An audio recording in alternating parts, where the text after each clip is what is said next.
witness po? Well, it will be a welcome development po kung any of these 12 PNP personnel under restricted custody will really cooperate in the ongoing investigation po, because at the end of the day, ang objective po natin dito ay bigyan po ng hustisya ang mga biktima, pati na rin po ang kanilang mga pamilya.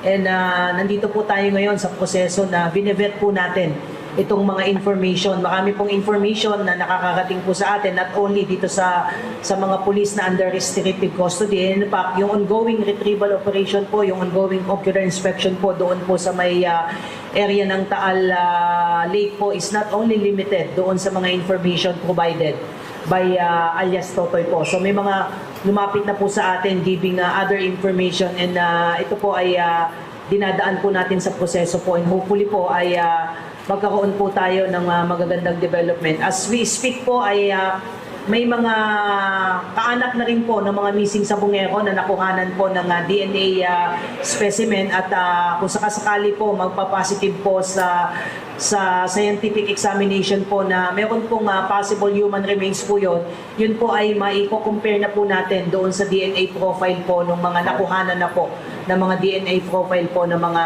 kaanak po nitong mga missing sabungero po. Ng DNA profile, ma'am? Yes po, ma'am. At least 12. I was informed na 12 po dun sa mga kaanak po na mga missing sabungero po ay nakuhanan na po ng DNA profile.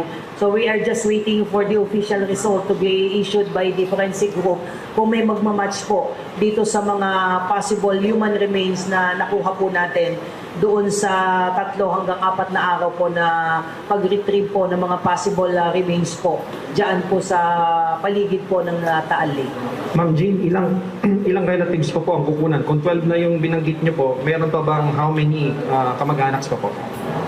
Well, as it is po, may 34 po na cases na hawak po ang CIDG. Probably we can start from there. But if you will believe yung pong mga allegation and statement po ni alias Totoy po, ay he is claiming na this is not only 34 but more than 100. But for purposes of comparison po, ay doon po tayo nakatutok dito po sa mga kaanak po ng 34 missing sabungero case na hawak po ng CIDG. But we are not closing our doors. If there are kins po ng mga possible victims po, ay open po ang CIDG para kuhanan din po sila ng DNA specimen po.